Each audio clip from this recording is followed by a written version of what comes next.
어떤 사람이 이거는 이제 연구를 해봤는데 성공과 관련해서 하도 열심히 일을 하니까 98% 성공을 하더라고 봅니다. 철자를 순서대로 숫자를 매긴 거예요. 자, 난리지 지식을 하니까 96%가 되고요. 그 다음에 러브 사랑은 54%, 러브 우는 47%, 머니 돈은 72%, 리더십 89%. 근데 attitude 태도죠. attitude는 100이 나오는 거예요. 100. 저는 어떤 내용이겠어요? 이해가 좀 안 되거든요. A가 1이죠. 네. 숫자로. 네. T는 20이죠. 네. 20번째. 20. I가 뭐예요? I는 9번째 9. 왜 숫자를 더하는 거예요? 숫자를 다 더한 거죠. 왜 더하는 거예요? 자, 숫자를 다 더하니까 수치가 얼마나 나오냐 보니까 예를 들어서 하드워크 같은 거 다 더해보니까 98이 나오는데 attitude는 100이 나오더라는 거죠. 이거는 저 언어적인 표현이에요. 언어적인 거. 과학적인 게 아니고 언어적으로. 그래서 어떻게 하다 보니까 이 attitude는 100이 되냐. 그래서 태도가 모든 것이다라는 이야기를 하는 거죠. 태도가 100이면 모든 게 가능하다. 그래서 attitude everything, attitude is everything. 태도는 모든 것이다. attitude means everything. 태도는 모든 걸 의미한다 이런 뜻이에요. 자, 그래서 태도가 모든 것이다. 이렇게 태도가 중요하다는 이야기인데 오늘 이제 태도와 사랑의 관계를 제가 이야기하려고 그래요. 윌리엄 제임스도 이런 이야기 했거든요. 윌리엄 제임스는 미국의 심리학의 아버지에 해당되는 분인데 이분이 20세기에 이런 이야기 했죠. 우리 세대의 가장 위대한 발견은 마음의 태도를 바꿈으로써 자신의 인생을 바꿀 수 있다는 것에 대한 사실이다 그랬어요. 그만큼 태도가 중요하다는 이야기겠죠. 이 태도를 인생의 성공 방정식에 연결시켜 보니까 선천적 특성에 우천적 특성을 더하고 태도를 곱해주니까 개인적 성과는 성취가 오더라는 거죠. 즉 성과, 성취에 있어서 태도가 가장 중요한 역할을 한다는 것입니다. 선천적 특성인 우천적 특성이 아무리 점수 수치가 높다 하더라도 태도가 제로가 되버리면 어떻게 될까요? 태도 제로가 되면은 성과, 성취도 제로가 되겠죠. 그렇지 않습니까? 근데 태도가 100이면 그만큼 성취도 올라간다는 이야기인데 그럼 이 태도를 만드는 힘이 뭔가를 봐야 돼요. 자, 태도를 만드는 힘은 자, 기대. 긍정적인 기대를 하면은 태도가 좋아지는 거죠. 예를 들어서 우리 이명수 선생님이 첫 만남 치유 스피치를 훈련해 가지고 웃음과 결합시키면은 사람들한테 많은 도움이 되겠네 이렇게 기대를 하잖아요. 그럼 첫 만남 치유 스피치를 열심히 할까요, 안 할까요? 해야 되죠. 네? 해야죠. 해야죠가 아니라 열심히 하겠죠. 네. 왜? 왜냐면 긍정적인 기대를 하니까. 네.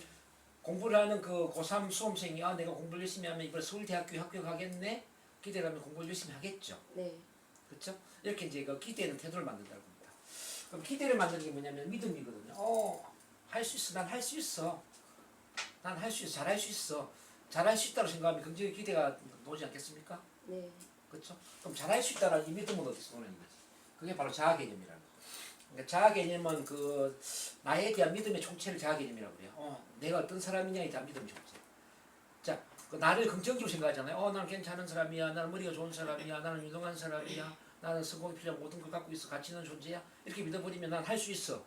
그래서 좋은 결과가 올 거야. 그래서 태도가 좋아진다 이 말. 그럼 나는 괜찮은 사람이야. 나는 멋진 사람이야. 이런 마음은 어디서 나올까? 그게 바로 사랑이라는 거죠.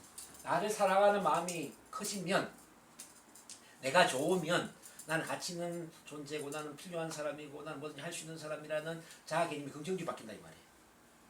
근데 나를 사랑하지 않잖아요? 그렇죠? 나를 사랑하지 않으면 나에 대한 믿음도 부정적이겠죠? 이해되시나요? 네.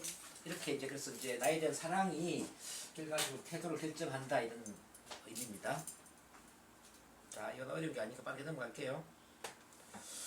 그럼 이렇게 자아 개념이 중요하다. 자아 개념은 뭐냐면 수입견이나 스크린이라고 볼 수 있고요. 잠재 능력이 컴퓨터 하드웨어 용량에 비교될 수 있다면은 자아 개념은 소프트웨어 프로그램에 비교될 수 있어요. 자, 무슨 이야기냐면은 우리 컴퓨터의 용량이 아무리 많다 하더라도 프로그램이 잘못 깔려 있다. 그럼 용량을 써먹을 수 있을까요? 써먹지 못하겠죠. 네. 핸드폰 용량이 아무리 많다 하더라도 핸드폰에 깔려 있는 앱이 많이 깔려 있다. 앱을 사용하지 않는다 그러면 어떻게 되죠? 용량이 남아 돌겠죠. 그럼 용량을 써먹는 힘은 뭐예요? 용량을 많이 써먹을 수 있는 힘은 프로그램이죠. 자, 이 핸드폰에는 앱의 프로그램이고 컴퓨터에는 소프트웨어 프로그램이라는 이야기죠. 그럼 우리 잠재 능력을 써먹을 수 있는 힘이 뭐냐 이걸 이야기하는 겁니다. 우리 잠재 능력을 써먹을 수 있는 힘은 바로 자아 개념이라는 거지. 자아 개념 이해되시나요? 네. 나를 어떻게 생각하느냐에 따라서 능력을 많이 써먹을 수도 있고 작게 써먹을 수도 있다는 이야기예요. 돈을 버는 것도 마찬가지예요. 나는 월 1000만 원을 버는 사람이야 라는 믿음을 갖고 있잖아요. 실제 돈을 버는 능력이 발휘가 되면서 1000만 원을 벌 수가 있어요. 근데 나는 500만 원도 못 버는 사람이야 라고 믿어버리면은 능력이 축소가 돼서 실제 500만 원 이하를 벌 수밖에 없는 거죠. 돈 버는 능력도 마찬가지고요. 뭐 학습 능력도 마찬가지예요. 학습. 나는 머리가 안 좋아. 해봐도 안 되는 사람이야 라고 하면 공부를 안 하겠죠. 그래서 공부를 못 해요. 근데 나는 머리가 아주 똑똑해. IQ가 뭐 150 이상이에요. 나는 공부를 하면 잘할 수 있어. 그런 믿음 갖고 있으면 공부를 잘한다라는 거죠. 뭐 영업 실적, 뭐 비즈니스, 뭐 공부, 뭐 스포츠 다 마찬가지입니다. 이렇게 자기를 어떻게 믿느냐에 따라서 자기 잠재 능력을 최대한 많이 발휘하는데, 근데 아인슈타인이 15%를 발휘했다고 이야기를 하거든요. 근데 일반적인 사람들은 겨우 2에서 5%를 발휘한다는 거죠. 겨우. 우리 이명숙 선생님이 지금 레크레이션 너무 잘하잖아요, 우선. 근데 이게 지금 2에서 5% 발휘한 거예요. 선생님 남아있는 능력이 먼저 얼마나 되느냐면 97, 98%는 지금 남아있다는 얘기죠. 웃음 치료 능력만 남아있는 게 아니라 뭐 강의 능력이나 돈 버는 능력이나 뭐 사업하는 능력이나 뭐 어쨌든 인생을 살 때 있어 능력이 있잖아. 능력이 지금 97에서 98은 남아있다는 얘기죠. 이걸 써먹기 위해서는 어떻게 해야 될까요? 자아 개념을 긍정적으로 만들어야지. 자, 나는 무한한 가능성이 있는 존재이다. 나는 최고이다. 나는 성공에 필요한 모든 능력을 갖고 있다. 나는 가치 있는 존재이다. 나는 이 세상에 꼭 필요한 사람이다. 나는 뭐든지 잘할 수 있다. 나는 최고이다. 뭐 예를 들어서 이제 이런 믿음이 있을 때 자기 능력을 발휘한다는 얘기죠. 이해되십니까? 네. 그럼 이제 여기 핵심은 뭐냐면은 결국 자아 개념을 긍정적으로 만들어야 된다는 이야기잖아요. 그러기 위해서 어떻게 해야 될까요? 자, 이 자아 개념 3요소를 잘 봐야 돼. 자아 이상, 자아 이미지, 자부심. 자아 이상은 이상적으로 생각하는 나의 모습이에요. 이상적인 나의 모습이 긍정적이 돼요. 예를 들면 5년 이후의 나의 모습, 10년 이후의 나의 모습이 긍정적으로 머릿속에 떠올라야 되죠. 지금은 내가 돈이 한 푼도 없지만 5년 이후에는 내가 뭐 10억대 부자가 될 거야. 예를 들어서 이런 믿음이 있다면 어떨까요? 자, 자기는 긍정적이겠죠. 지금 내가 돈이 뭐 10억 있지만 나는 근데 5년 이후에는 어떻게 될지 몰라. 5년 이후에는 내가 어쩌면은 뭐 길거리에 나앉을 수도 있어. 이렇게 부정적이라면 어때요? 지금 돈을 많이 갖고 있으면서 자기 개념이 부정적이겠죠. 이해되십니까? 네. 그러니까 내가 뭔가 갖고 있냐 안 갖고 있냐 이것보다 더 중요한 건 자아 이상이지. 앞으로 미래상이 어떻게 돼 있냐 이 말이야. 미래. 5년 이후, 10년 이후, 20년 이후, 뭐 30년 이후. 그래서 자아 개념에 있어서 자아 이상을 높이는 게 굉장히 중요하다. 그러기 위해서 우리가 역할 모델을 찾아야 돼요. 역할 모델. 우리 NLP에서 이야기하는 모델링의 모델. 5년 이후, 10년 이후, 20년 이후에 내가 어떤 사람이 될 것인지 이미 살고 있는 닮고 싶은 사람을 찾아서 내가 그 사람처럼 되려고 애를 써야 된다는 거죠. 저는 지금 뭐 가진 게 거의 없어요. 근데 제가 이제 자아 개념은 굉장히 긍정적이거든요. 왜 그런지 아세요? 제 이상적인 자아 이상이 저는 긍정적이거든요. 앞으로 5년 이후, 10년 이후, 뭐 20년 이후. 내 미래는 나는 굉장히 긍정적으로 나는 보고 있거든. 저는 이 사랑의 치유 시스템을 전국 대중화를 시키려고 생각하고 있단 말이에요. 전국화. 예를 들어서 이제 뭐 단월드나 극진 가라데나 이런 시스템처럼 전국 시스템을 만들어서 제가 뭐 전국화를 시키려고 생각하고 있단 말이에요. 그런 자아 이상을 갖고 있죠. 그러니까 이제 지금 현재 내가 뭔가 좀 부족하다 하더라도 나는 자아 개념이 긍정적일 수 있는 거죠. 그러니까 이제 그다음에 이제 두 번째 자아 이미지인데 이거는 자아 이미지 현재 나의 이미지. 현재 나를 어떻게 생각하느냐. 현재 난 괜찮아. 현재 나를 보더라도 크게 문제가 없어. 자아 이상이 긍정적인 자아 이미지가 대부분 긍정적이에요. 현재. 현재 뭐 내 강의도 잘하고 뭐 나이도 젊고 이 정도 괜찮지 뭐. 어쨌든 현재 자기를 바라보는 이미지가 있을 거 아니에요, 그죠? 근데 어쨌든 자아 이상이 긍정적이면 자아 이미지도 긍정적으로 따라온다고 제가 말씀드리는 겁니다. 그래서 여기서 가장 중요한 건 자아 이상을 긍정적으로 만들어라 말씀드리고, 그다음 두 번째는 자아 이미지를 긍정적으로 또 만들 필요가 있다. 현재의 나를 긍정적으로 생각해라. 자부심은 현재에 대한 나의 느낌입니다. 현재 나를 어떻게 느끼고 있느냐. 자아 이미지는 이미지라면 이거는 감정적인 부분이에요. 자, 자부심. 그러니까 나를 좋아하는 정도, 나를 존중하는 정도. 여기 자부심인데 여기 이제 자존중감, 자존감하고 자유능감 또는 자효능감이라는 게 있죠. 자존중감은 나를 존중하는 정도, 나를 좋아하는 정도가 자존중감인데 내가 나를 좋아할수록 자유능감도 커져요. 유능해진다 이 말입니다. 유능하다는 느낌도 커져. 유능해질수록 나를 좋아하는 느낌도 커지겠죠. 여기 같이 상승 경험하면서 자부심이 같이 올라간다 이 말이죠. 그래서 이 세 가지, 크게 이 다섯 가지가 합쳐지면서 자아 개념을 만들고 있습니다. 너무 어렵게 생각하지 말고 이제 요걸 통틀어서 우리가 같이 정리를 해볼 필요가 있는 게 뭐냐면은 이거예요. 자아 개념 규칙. 그러니까 스스로를 사랑하지 않으면 다른 사람을 사랑할 수 없다. 자식 갖지 않는 남에게 줄 수 없다. 그게 한번 읽어봅니다. 시작. 스스로를 사랑하지 않으면 다른 사람을 사랑할 수 없다. 자신이 갖지 않은 것을 남에게 줄 수는 없다. 우리는 가진 것만 나눌 수 있다는 거죠. 내가 나를 사랑하기 때문에 사랑을 줄 수 있다는 이야기. 그래서 내가 사랑을 줄 수 있기 때문에 사랑을 받을 수 있다는 거죠. 두 번째 봐봐요. 스스로를 좋아하지도 사랑하지도 존경하지도 않는데 다른 사람이 나를 좋아하거나 사랑해 줄 수는 없다. 시작. 스스로를 좋아하지도 사랑하지도 존경하지도 않는데 다른 사람이 나를 좋아하거나 사랑해 줄 수는 없다. 자, 우리는 갖고 있는 것만 나눌 수 있다. 이걸 얘기해야 됩니다. 그래서 특히 부모와 자녀의 관계도 마찬가지입니다. 부모가 자기를 사랑하지 않으면서 자식한테 사랑을 줄 수가 없거든요. 부모가 애정 결핍인데 자식한테 사랑을 줄 수 없단 말이에요. 그러니까 부모의 자존감이 높아야만 자녀의 자존감을 높여줄 수 있다는 뜻이죠. 대부분의 이제 이 문제가 되는 게 부모가 자존감이 낮아요. 낮으니까 이제 꾸지람을 하고 다그치고 상처를 주고 폭력을 휘두르고 이런 문제가 일어난다는 거예요. 근데 부모가 자존감이 높잖아요. 부모가 자기를 사랑하잖아요. 그럼 이제 사랑을 많이 표현해주죠. 뭐 안아주고 스킨십 해주고, 그럼 칭찬해주고 인정해주고. 이해되시나요? 그래서 저는 부모가 자존감이 높은 부모를 바뀌면 자녀들은 그냥 바뀐다고 생각합니다. 모든 마음의 상처와 아픔은 부모로부터 시작이 됩니다. 그래서 이제 부모가 자녀한테 줄 수 있는 최고의 선물이 뭘까 생각해 보면요. 많은 부모님들은 뭐 서울대를 보내고 뭐 가해 교육을 시키고 뭐 재산을 물려주고 유산을 상속하고 이런 데 관심이 있는데 저는 전혀 거기에 관심이 없어요. 자존감이 높은 자녀를 키워주는 것. 사랑을 주는, 언제나 사랑을 주는 그 부모가 최고의 선물이 아닐까라는 거죠. 이렇게 이제 자존감이 참 중요한데, 참 자아 개념이 중요한데, 우리가 자아 개념이 긍정보다 부정적인 경우들이 참 많잖아요. 그 이유는 뭐냐면은 사회적 거울을 통해서 우리 자신을 바라보기 때문입니다. 그럼 사회적 거울은 뭐냐면은 우리 공원에 가면은 요술 거울이 있어요. 요술 거울. 막 삐뚤어지게 바라보고 막 찌그러지고 막죠. 자, 입이 찢어지고 코도 삐뚤어지면은 내 모습이 어떻게 보여요? 예뻐 보여요? 싫어 보여요? 미워 보이죠? 네. 원래 이제 아기는 태어나면은 마음이 깨끗한 유리창문처럼 깨끗한 거울처럼 자기 자신 있는 그대로 바라봐요. 있는 그대로.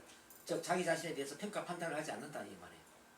있는 그대로 자기를 사랑하는데, 근데 부모한테 꾸지람을 한번 듣고 부모한테 뭐 해초리를 한번 얻어 맞는다든지 이렇게 폭력적인 경험을 하고 또 부모가 부부 싸움을 하고 부모랑 이별을 하고 이런 경험을 하면서 그 깨끗한 거울에 얼룩이 묻기 시작해요. 먼지가 얼룩이 묻기 시작해요. 얼룩이 묻은 그 거울을 통해서 나를 보면은 내가 어떻게 보일까요? 얼룩져 보이겠죠. 그래서 이제 어떤 누구나 이런 이야기 하는 겁니다. 이게 이제 돈을 하나 내가지고 이게 이제 5,000원짜리인데 이걸 접으면은 밟으면은 침을 뱉으면은 이 돈의 가치가 바뀔 수 있겠냐 이런 얘기를 하죠. 어떨 것 같아요? 돈의 가치가 바뀔까요? 안 바뀌죠? 우리도 이제 그 계속 부모한테 또는 뭐 성장 과정에서 학교 선생님이나 또 또래 집단한테 따돌림 당하고 왕따 당하고 상처받고 짓밟히고 억눌리고 이러면서 이제 얼룩진 거울에 나를 비춰보게 된단 말이에요. 그렇다고 해서 내 가치가 바뀌겠냐 이거지. 어떨 것 같아? 바뀔 것 같아? 안 바뀔 것 같아? 안 바뀌죠? 그래서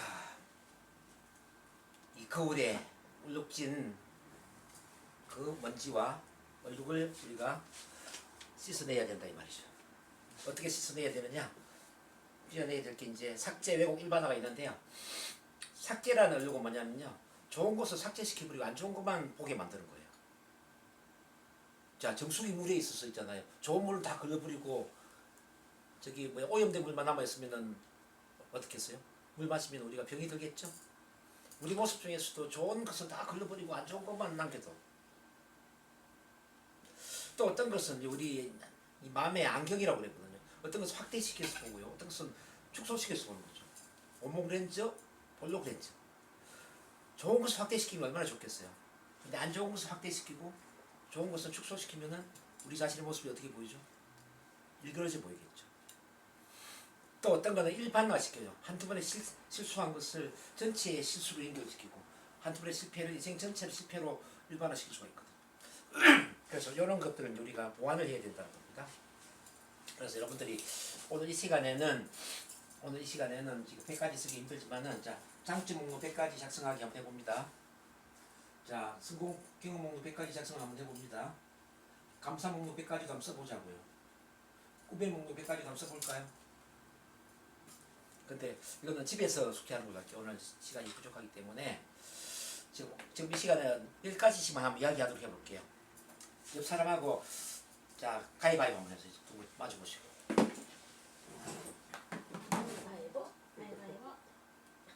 자, 지금 어떻게 할 거냐면요. A가 이긴 사람 A, 진 사람 B인데 A가 나의 장점 하나 이야기하면은 B가 나의 장점 한번 이야기할 거예요. 예를 들어서 저는 목소리가 크고 우렁차고 좋아요 라고 이야기하잖아요.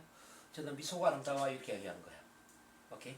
자, 자기 자랑이네. 자기 자랑. 그러니까 저는 요리를 잘해요 하면은 저는 운동을 잘해요. 뭐 이렇게 그 자기 장점 있잖아요. 이거 10가지씩만 한번 주고받고 이야기해 볼게요. 제가 그만하라고 할 때까지 한번 이야기해 볼게요. 시작. 원서는 열정이 강해. 라면 없어도 돼. 오, 라면 맞아. 요리를 나가. 자, 그거 하고요. 넘어갑니다. 이제 할 게 많기 때문에. 그럼 마음의 상처는 어떻게 생기는가를 좀 봅니다. 우리가 이렇게 자기를 사랑해야 되는데 사랑하지 못하는 이 마음의 상처는 어디서 생겼을까? 크게 세 가지에서 나와요. 아기는 두려움을 모르고 태어난다는 거 아시죠? 자, 우리는 누구나 사랑으로 태어났어요. 오전에 계속 강의했지만 우리는 사랑 그 자체예요. 그리고 지금 있는 그대로 완벽하게 사랑스러운 존재예요. 그러니까 사랑을 받아야 되는데 이게 무조건적인 사랑을 받아야 되는데 문제는 우리가 태어난 이후에 부모님이 큰 소리로 부지런을 하거나 큰 소리로 금지시하는 말을 하거나 큰 소리로 부부 싸움을 한다든지 뭐 다그치는 말을 한다든지 이런 경우들이 많이 있단 말이에요. 아기는 큰 소리를 통해서 두려움을 학습합니다. 큰 소리. 금지시하는 말을 통해서 또 두려움을 학습합니다. 그 다음 신체적인 체벌을 통해서 또 두려움을 학습합니다. 또 부모랑 떨어지는 걸 통해서 두려움을 학습합니다. 원래는 두려움을 모르고 태어났다는 이야기죠. 이해되시나요? 요게 근데 잠재의식에 각인되면은 나이가 80이 되더라도 90이 되더라도 그대로 남아있다는 게 문제죠. 그 다음에 충격적 실패 경험. 충격적 실패 경험은 뭐 이런 거예요. 이제 뭐 학교에 뭐 왕따를 당한다든지 책을 읽다 떨었다든지 또 음악 시간에 노래 부르다 떨었다든지 이게 다 충격적 실패 경험이 되는 거예요. 어른이 되었을 때는 아무렇지 않는 게 어릴 때는 큰 실패가 될 수도 있습니다. 그 다음 이제 가장 큰 게 조건부적인 사랑이에요. 아기는 무조건적인 사랑을 원하는데 쉽게 말하면 기저귀에 똥 싸고 오줌 싸더라도 나를 이쁘게 해주길 원하는데 너 왜 기저귀 똥 쌌어 이렇게 엉덩이 때린다든지 이렇게 몰아치는 거죠. 밥을 흘려도 사랑받기를 원하는데 숟가락질을 못할 때 너는 왜 숟가락질도 못하니 이렇게 꾸지람을 하는 거죠. 이렇게 이제 부모의 가치가 조건화될 때 아기는 지나치게 부모 눈치를 보게 되고 사랑받기 위해서 사랑의 안달을 한다고 합니다. 안달. 요게 우리 잠재의식이 그대로 남아있는 거죠. 이해되시나요? 이렇게 이제 사랑을 받지 못하게 되면은 이제 우리 매술 욕구 단계에 존중의 욕구가 좌절이 됩니다. 앞서 오전에 설명했지만 나는 온전히 사랑받기를 원하는데 나는 사랑받지 못하고